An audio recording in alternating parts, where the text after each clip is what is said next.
Dear friends, I resent, detest, reject censorship utterly, viscerally, with all my mind and body, because I experienced it myself growing up under Russian occupation. Books were banned, for instance, The Animal Farm by George Orwell. You could not buy them, find them in libraries. You were not allowed to possess them, to read them, or even discuss them with your friends.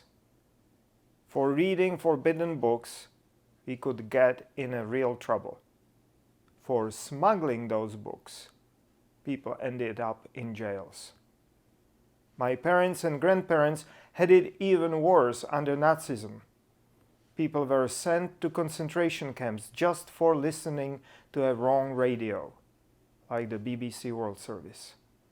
Nazis were those who organized bonfires with public burning of non-Aryan books, not only quite predictable ones, like All Quiet on the Western Front by Erich Maria Remarque, and not only Jewish authors like Franz Kafka or Sigmund Freud, but also Jack London, Ernest Hemingway, or Mark Twain, for that matter.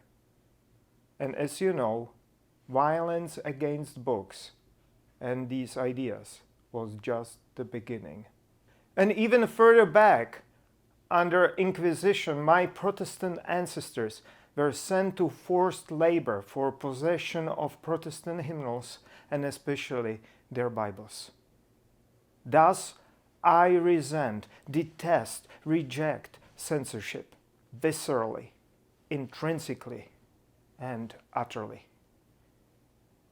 Inquisition, Nazism, and communism, and all sorts of totalitarian minds, that is the company for American fundamentalists and religious and cultural bigots.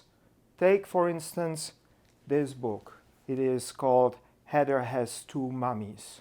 Ever since it was published in 1989, more than 30 years ago, it was banned and censored and taken off the library shelves. I got curious and I bought it. I read it and I found it charming and harmless. I will not have slightest problem reading it with my 4-year-old granddaughter. It is an excellent resource toolkit to talk with children about different shapes and forms of our families. What alternative do those bigots have? By banning books, they just show their spiritual feebleness and intellectual impotence. And here I finally come to the religious lesson, to the Bible. We know that evangelist Luke did not like particularly those gospels or writings which were written before his time. It is clear from his prologue to his gospel in the chapter 1, first 4 verses. But he did not censor, he did not ban, he did not burn them. That would happen later in church history. No, Luke wrote his own perspective, from his own view.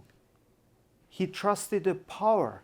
He knew he can bring a positive, attractive alternative. And that is the problem with American bigots. In absence of arguments, in vacuity of their thoughts, in their intellectual and spiritual impotence, all they are left with is this ugly, naked power of banning, of censorship, of verboten.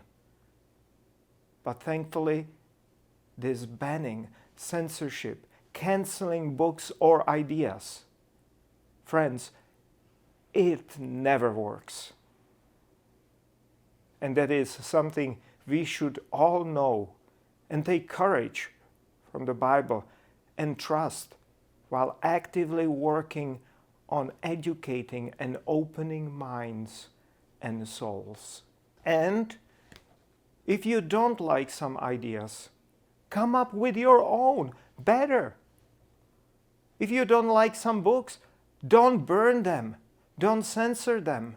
Be like Luke. Write your own and better ones. From this Sunday onward and into the summer, we will look at the special insights, emphases, and ideas Luke brought and gave to early church and to all of us in his gospel. His special material is truly interesting and enlightening, and I think will speak loudly to our own times.